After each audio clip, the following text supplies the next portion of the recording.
एक बार एक कवि हुआ करता था।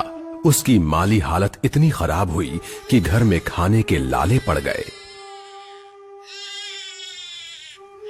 इसी कारण उसने महल में जाकर राजा से मदद मांगने का फैसला किया।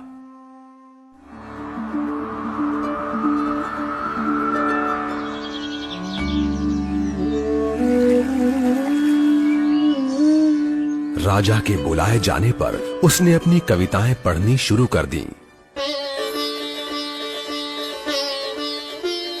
वाह वाह वाह वाह वाह वाह। राजा बहुत प्रसन्न हुआ और उसने कवि से अपना इनाम मांगने के लिए कहा। कवि ने मोहरों से सजे शतरंज की ओर इशारा करते हुए कहा, महाराज, अगर आप पहले खाने में चावल का एक दाना रखें और हर खाने के लिए उसे दुगना करते जाएं, तो मैं समझूंगा मुझे मेरा इनाम मिल गया।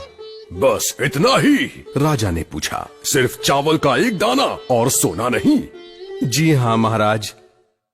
तो फिर ऐसा ही हो। दरबारियों ने चावल के दाने रखने शुरू कर दिए। पहले खाने में 1, दूसरे में 2, तीसरे में 4, चौथे में 8। इस तरह वो रखते गए। जब 10वें खाने में चावल रखने की बारी आई तो उन्हें चावल के 512 दाने रखने पड़े। 20वें खाने तक संख्या बढ़कर 5,24,288 हो गई।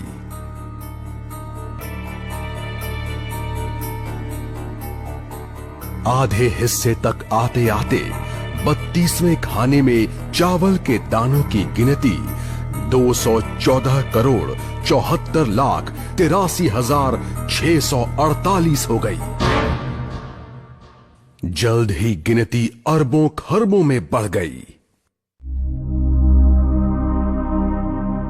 आखिरकार अभागे राजा को अपना पूरा राजपाट उस चतुर कवि के हाथों सौंपना पड़ा। और इसकी शुरुआत चावल के सिर्फ एक दाने से हुई थी। कहानी की सीख, चक्रवृद्धि की ताकत को कम नहीं आंकना चाहिए।